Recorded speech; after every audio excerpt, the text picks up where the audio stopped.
Hey everyone, Corey Poirier here. I thought I would come back with another speaking tip of the day. So as promised, I wanted to try to give you insight if you're looking to speak from stages. And so what I wanted to talk about today is the power of using visuals on your slides versus bullet points.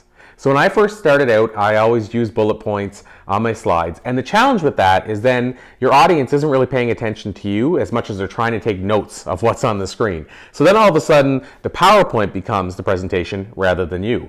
And I've had clients say, if all we wanted was the PowerPoint, then we could just get you to email that to us and not even come and present. So you don't want to be considered as the crutch or the supplement to the PowerPoint. You want, if you are using PowerPoint, you want it to be the supplement to you. You want to be the person they're watching or the thing they're paying attention to, and then that's just a supplement to back you up. And so I found the best way to do that is by putting visuals on your slides rather than bullet points. Now, how I discovered this is because I used to do talks. I'd have all the bullet points on the slide. I'd have to keep looking back and almost reading from the slides. And I recognized there had to be a better way.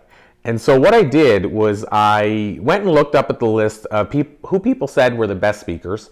And Steve Jobs kept coming up over and over. And I said, I need to figure out what he's doing that I'm not.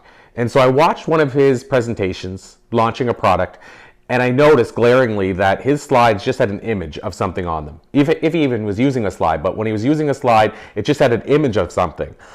And my slides were just filled with bullet points. And I said, maybe that is a big thing that I need to work on. Because maybe that's one of those areas that could be a game changer. I didn't know for sure, but I thought I need to try it.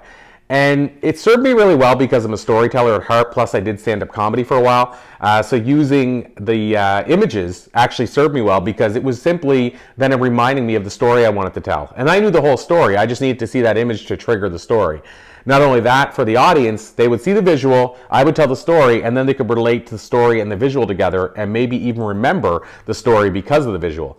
So I made the change to my slides, and the end result is I tracked my approval ratings based on my evaluation forms. And before I did this, so when I was using bullet points, I was like 60, 65%, 70% at a good talk. And one of the comments on my evaluation forms were, I really enjoyed it, but it was a lot of writing and had to take a lot of notes. And I recognized by the way they were wording that it was because of the bullet points.